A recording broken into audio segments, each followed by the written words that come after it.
নমস্কার সবাইকে, কৈলাস স্টাডি সেন্টারের তরফ থেকে আজকের এই ক্লাসে আমরা দেখব যে ঝাড়খণ্ড জেটেট যে হচ্ছে এখন এই 23 তারিখ থেকে 6 to 8 এর পরীক্ষা চলছে। তো এটা হচ্ছে ঝাড়খণ্ড জেটেট বলা চলবে না, অ্যাকচুয়ালি সুপার টেট। এটা ইনাদের টেট তো আগেই হয়ে গেছে 2012 আর 16-তে। তো যারা পাস ছিল তাদের জন্য এই সহায়ক আচার্যর পরীক্ষা নেওয়া হয়েছে।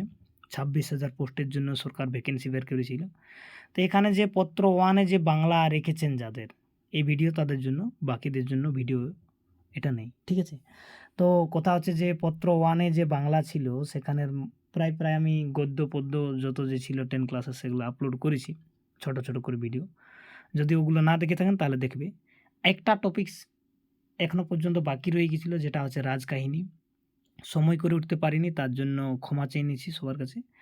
অনেকজনে এটা রিকোয়েস্ট করেছিল অনেক আগে দিতে, কিন্তু পারিনি। এখনও সময় আছে, অবশ্য হয়ে যাবে। তো যারা এখনও পর্যন্ত এর মূল টেক্সটটি পড়ানো রাজকাহিনীর 4টা ওখানে প্রবন্ধ টাইপে রয়েছে অবনীন্দ্রনাথ ঠাকুরের লেখা, এগুলো পড়ে নেবে। আর এমসিকিউ টাইপগুলো এখান থেকে দেখে নেবে। মোটামুটি এই ধরনের প্রশ্ন হতে পারে। তো চলো আজকের এই ভিডিও শুরু করব। আচ্ছা, ভিডিওটা শুরু করার পূর্বে আপনাদের প্রতি একটা রিকোয়েস্ট, যদি আপনারা এখনও পর্যন্ত আমার এই ইউটিউব চ্যানেলকে সাবস্ক্রাইব করে না থাকেন তাহলে চ্যানেলটিকে সাবস্ক্রাইব করবেন। আপনাদের সহযোগিতায় চ্যানেলটি ধীরে ধীরে গ্রো করছে। আশা করব পরবর্তী সময় তোমাদের জন্য আরও ভালো ভালো ভিডিও আসবে। তো একটুকু সাহায্যের অপেক্ষায় আছি। তো চলো এবার দেখা যাক আজকের এমসিকিউ টাইপ প্রশ্নগুলো। তো এই যে রাজকাহিনী রয়েছে এখানে জেক বোর্ডের যে মাধ্যমিকের সিলেবাস বা 10 ক্লাসের সিলেবাস, তার থেকে এটা নেওয়া। তো রাজকাহিনীর যে প্রবন্ধ অনেকগুলো রাজকাহিনীতে, তার মধ্যে কিন্তু আপনাদের সিলেবাসে বা 10 ক্লাসের যে সিলেবাস রয়েছে সেখানে 4টাই রয়েছে। একটা হচ্ছে শিলাদিত্য, একটা হচ্ছে ওই গ্রহ, একটা হচ্ছে বপ্পাদিত্য, আর একটা হচ্ছে পদ্মিনী। তো এইগুলোই রয়েছে। তো এই 4টা মোটামুটি কভার করে গেলেই হবে, বাকিগুলো আর পড়ার প্রয়োজন হবে না। তো আজকের এই ভিডিওয় প্রথমে আমরা দেখব শিলাদিত্যর যে প্রবন্ধটা রয়েছে, এই রাজকাহিনী থেকে যে শিলাদিত্য বলে প্রবন্ধটা রয়েছে সেখান থেকে কীরকম ধরনের প্রশ্ন হতে পারে। পরবর্তী আমরা ভিডিওতে গ্রহ বা বাপ্পাদিত্য আর যে পদ্মিনী রয়েছে সেগুলো থেকে দেখে নেব পরবর্তী সময়। তো মূল টেক্সটটা যারা এখনও পড়েনি তারা বারবার রিকোয়েস্ট করা আছে মূল টেক্সট পড়ে দিবেন, কেননা প্রশ্ন ওখান থেকেই হয়, তার বাইরের থেকে কোথাও হয় না প্রশ্ন। তো যেমন আমরা যে প্রথমে নিয়েছি প্রশ্নটা, সেটা হচ্ছে খুবই সহজ প্রশ্ন, যে রাজকাহিনী গল্পের রচয়িতাকে। এটার আর যে অপশনগুলো রয়েছে সেগুলো না দেখে উত্তরটা বলে দিচ্ছি যে অবনীন্দ্রনাথ ঠাকুর হবে এর সঠিক উত্তর। তো এরপরে যে প্রশ্ন নেওয়া হয়েছে যে চন্দ্রাবতী নগরের রাজকন্যার নাম কি। তো যারা পড়েছ রাজকাহিনীর শিলাদিত্য নামে প্রবন্ধটি তারা নিশ্চয়ই জানো যে পুষ্পবতী তার নাম আছে। আর পরবর্তী যে প্রশ্নটা নেওয়া হয়েছে সেটা হচ্ছে যে 3 নম্বর প্রশ্ন, শিলাদিত্যের জন্মের আগে বল্লভীপুরে কোন রাজার রাজবংশর রাজত্ব করেছিলেন। তো কনক সেনের শেষ বংশধর, না বল্লভ সেনের শেষ বংশধর, না পাল বংশের। তো এখানে এর সঠিক উত্তর কোনটা হবে? কনক সেনের শেষ বংশধর। এরপরে যে প্রশ্নটা নেওয়া আছে সেটা হচ্ছে যে শিলাদিত্যর পূর্বে কী নাম ছিল। যখন শিলাদিত্য রাজা রূপে ঘোষিত হয় না বা অভিষেক হয়েছিল না, তার পূর্বে তার কী নাম ছিল? গায়েবী, আদিত্যশিলা, সাহেব বা গায়েব। তো এখানে একটা জিনিস কনফার্ম করে দিই আপনাদেরকে, যে গায়েবী বলে যে ছিল এটা হচ্ছে শিলাদিত্যর বোন। আর আদিত্যশিলা এটা হচ্ছে ওইখানে যেটা সূর্যদেব থেকে পাওয়া গেছিলো। সাহেব বলে কেউ নেই। এই গায়েবটা হচ্ছে শিলাদিত্যর ছোটোবেলাকার নাম। সুভাগা বলে একজন এই গল্পের মধ্যে রয়েছে একটা চরিত্র, যাকে ব্রাহ্মণ, বৃদ্ধ ব্রাহ্মণ ওই যে সূর্য মন্দির সেখানে আশ্রয় দিয়েছিল। তার মৃত্যুর পরে যখন বৃদ্ধ ব্রাহ্মণ মারা যায়, তারপরে যে যখন সুভাগা একাকিনী ওখানে বসবাস করতে লাগলো, তখন তার একাকিনী জীবন কাটানো খুব কঠিন হয়ে গেছিলো। সেই সময় সে ওই সূর্য মন্ত্র প্রয়োগ করে যে 2টি বরপুত্র পেয়েছিলেন সূর্যদেবের পাশ থেকে, তারাই হচ্ছে এই গায়েবী আর গায়েব। এই গায়েব পরে পরবর্তী সময় শিলাদিত্য নামে প্রচারিত হয়, আর যখন তিনি রাজা হয়ে যায়। তো এই ছিল গল্প মোটামুটি। আর 5 নম্বর যে প্রশ্নটা নেওয়া হয়েছে সেটা হচ্ছে যেমন রাজকাহিনী গল্পে শিলাদিত্যের অংশে যে সূর্য মন্দির কোথায় অবস্থিত ছিল। তো এটা কতখানে ছিল? চন্দ্রাবতীতে না আসাম দেশে বল্লভপুরে বা গুর্জর দেশে, তো এটা হবে বল্লভপুরে। যেমন পরে যে প্রশ্নটা নেওয়া হয়েছে সেটা হচ্ছে যে 6 নম্বর প্রশ্ন, যে সূর্য মন্দিরে পূজারী কে ছিলেন? রাজা কনক সেন, এক বৃদ্ধ ব্রাহ্মণ, গায়েব, পুষ্পবতী। তো এখানে সবাই জানো যা প্রথমেই যখন লাইনটা শুরু হচ্ছে, মানে এই শিলাদিত্যর যে প্রবন্ধর যে প্রথম দিকের প্যারাটা সেখানেই দেওয়া রয়েছে যে বৃদ্ধ ব্রাহ্মণের উপর সম্পূর্ণ ভার ছিল। আর বাকি যে চরিত্রগুলো এসেছে যেমন গায়েব বা পুষ্পবতী, এরা তো পরবর্তী সময় এসেছে অনেক পরে। এখানে প্রশ্ন হচ্ছে আরেকটা, যে যার কথা আমরা এখনই বলছিলাম যে সুভাগা, ঠিক আছে? তো এই সুভাগা বাড়ি ছিল। তো সুভাগা প্রথমে তো এইখানে সূর্য মন্দির ছিল না, এটা জেনে নেওয়া প্রয়োজন। প্রথমে তিনি তার বাপের বাড়িতেই ছিলেন, তার বিবাহ হয়েছিল, বিবাহ রাতেই সে বিধবা হয়। তো কোন দেশে হয়েছিল? বল্লভীপুরে, চিতোরে, না গুর্জর দেশে, না শ্যামনগরে। তো এই যে সুভাগার বাড়ি ছিল কোথায়? না, এর বাড়ি ছিল গুর্জর দেশে, ঠিক আছে? এর পিতার নামও ওখানে উল্লেখ রয়েছে, যদি তোমরা ওগুলো না দেখে থাকো তাহলে দেখে নেবেন। এরপরে প্রশ্ন 8 নম্বরে নেওয়া আছে, সেটা হচ্ছে যে ব্রাহ্মণ পুরোহিত যে প্রদীপে আরতি করতেন তার ওজন কত ছিল? এই যে পিতলের প্রদীপটা যেখানে ছিল সূর্য মন্দিরে, যেটা আরতি করা হতো, তার ওজন কত ছিল?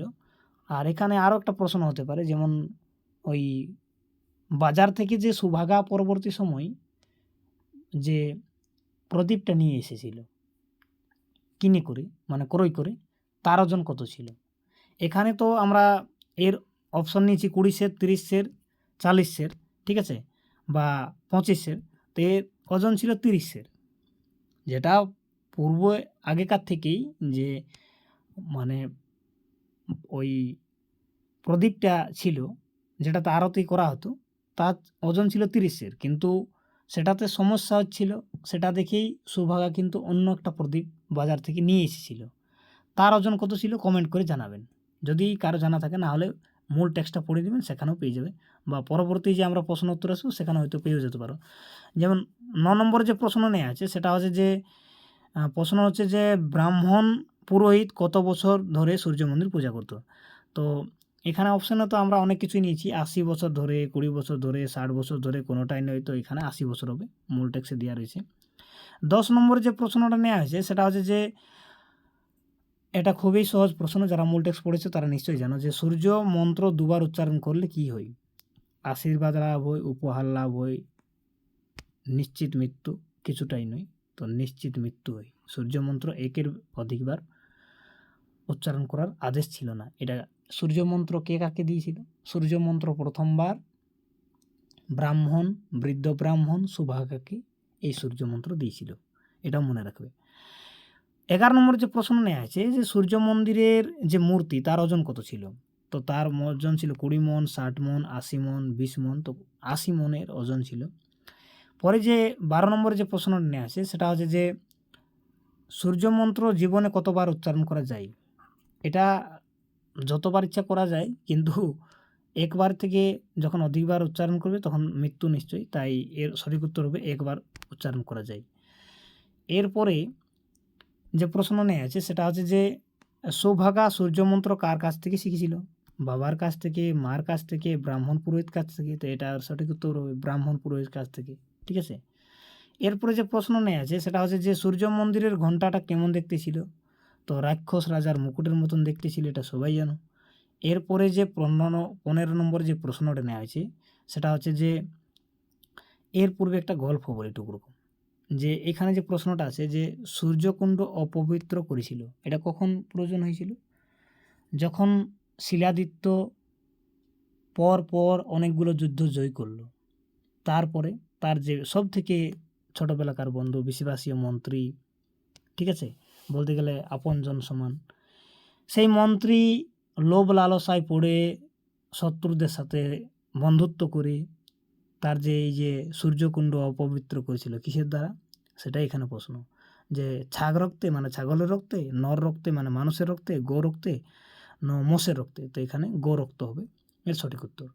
এরপরে যে প্রশ্নটা নেওয়া হয়েছে সেটা হচ্ছে যে শিলাদিত্যর বংশ কী নামে পরিচিত ছিল? ঘোষ বংশ, সেন বংশ, সূর্য বংশ, পাল বংশ। তো শিলাদিত্যর এই যে সূর্য বংশ নাম হয়েছে এর কারণটা কি? এখানে তো আমি শর্ট কোশ্চেনে বলেও দিতে পারি যে ঠিক আছে সূর্যবংশ, আপনারা হয়তো জেনেছেন, যারা পড়েননি তাদেরকে বলে দিছি। সূর্যবংশ নাম হওয়ার কারণ কি? কেননা শিলাদিত্য বরপুত্র ছিল কার? সূর্যদেবের। এটা সুভাগা ভালো করে জানতো, এই জন্যেই এদের বংশ হচ্ছে সূর্যবংশ।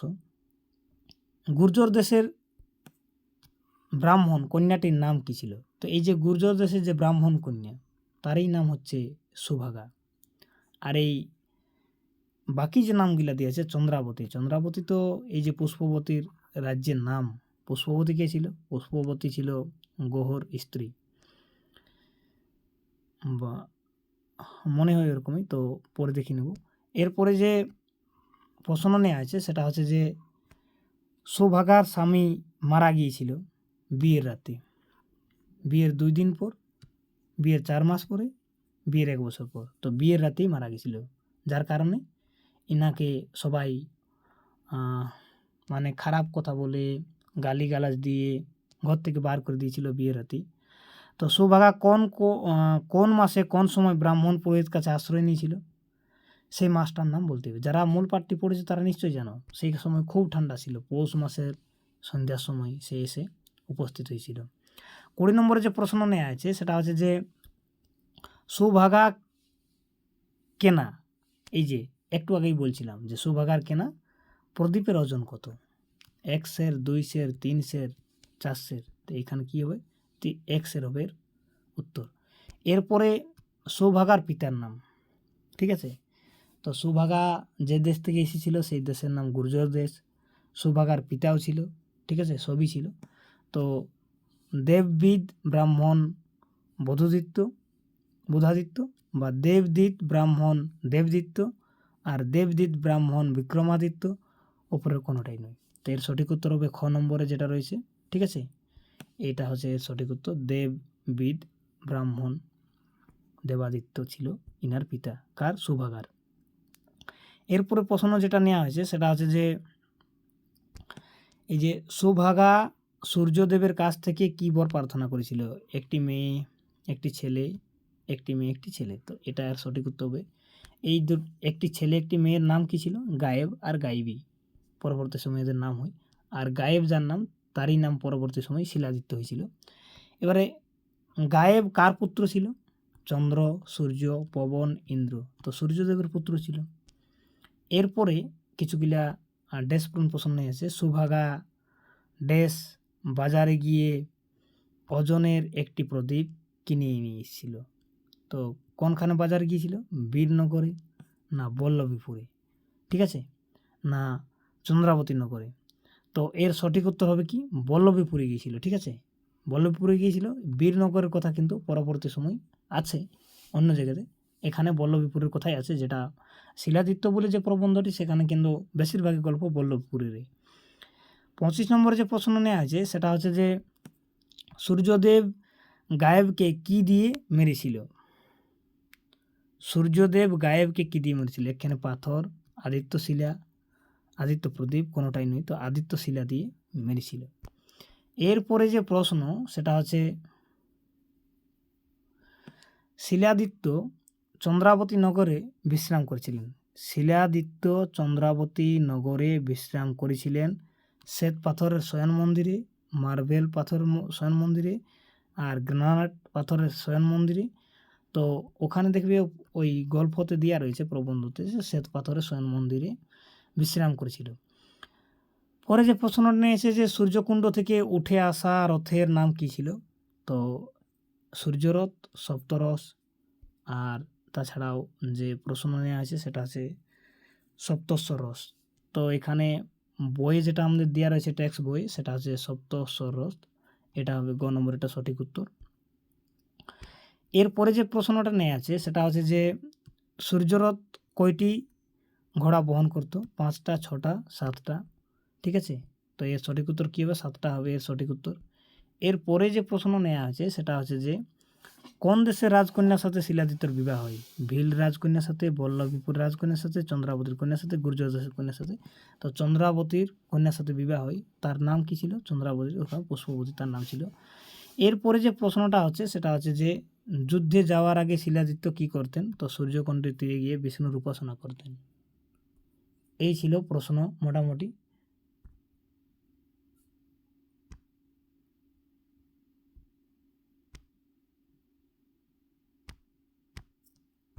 এরপরে যে প্রশ্নটা নেয় আছে, যেমন যুদ্ধের যাওয়ার আগে শিলাদিত্য কী করতেন? তো যুদ্ধে যাওয়ার আগে কী করতেন তিনি? না সূর্যকুণ্ডর তীরে গিয়ে সূর্যের উপাসনা করতেন। তার সাথে যে অন্য আরেকটা প্রশ্ন নিয়ে আছে, বল্লভীপুর আক্রমণ করে হুন জাতি, ভিল জাতি, পারদ নামে যাবন জাতি। তো এটা হবে এর সঠিক উত্তর, পারদ নামে যাবন জাতি। শেষের দিকে দেখে রয়েছে গল্পটা। আর এর সাথেই ওই শিলাদিত্যের যে পরম বন্ধু তার মন্ত্রী এর সাথেই বন্ধুত্ব করে ওই কাজটি করেছিল, যে সূর্যকুণ্ডকে অপবিত্র করেছিল। শিলাদিত্যের যুদ্ধে যাওয়ার আগে সূর্যর কাছে উপাসনা করলে, ঠিক আছে, সূর্যকুণ্ড থেকে সূর্যর রথ বেরিয়ে আসতো। তো এটা হবে সঠিক উত্তর, ক নম্বর যেটা রয়েছে। আজকের ক্লাসের লাস্ট প্রশ্ন, ঠিক আছে, সেটা হচ্ছে যে শিলাদিত্যের সাথে কে বিশ্বাসঘাতক করেছিল? দেহরক্ষী, তার বিশ্বাসীয় মন্ত্রী, গায়েব, বল্লভপুর রাজা, তার বিশ্বাসীয় মন্ত্রী। এই ছিল শিলাদিত্য, যখন শিলাদিত্য হয়নি, তার নাম ছিল গায়েব, সেই সময় যে স্কুলে পড়াশোনা করেছিল পাঠশালায়, সেই সময়কার বন্ধু তার, এই জন্য তাকে অত বিশ্বাসীয় বলে তার মন্ত্রী হিসাবে রেখেছিল। সেই তার সাথে বিশ্বাসঘাতক করে সূর্যকুণ্ডই গোরক্ত দিয়ে অপবিত্র করে দিয়েছিল, যার ফলে ওই যে রথটি বেরিয়ে এলো না, আর যার জন্য যে সাধারণ রথ, সেই রথে চড়ে যখন যুদ্ধই গেল নিজের রথে, শিলাদিত্যর ওই যুদ্ধই শেষ যুদ্ধ, মৃত্যু ঘটে ওখানেই। তো যাই হোক, ভিডিওটা কেমন লাগলো জানাবেন, আর যদি পরবর্তী ভিডিওগুলো চাই তাহলে ভিডিওটাকে একটু শেয়ার করবেন বন্ধুদের সাথে, কমেন্ট করে জানাবেন।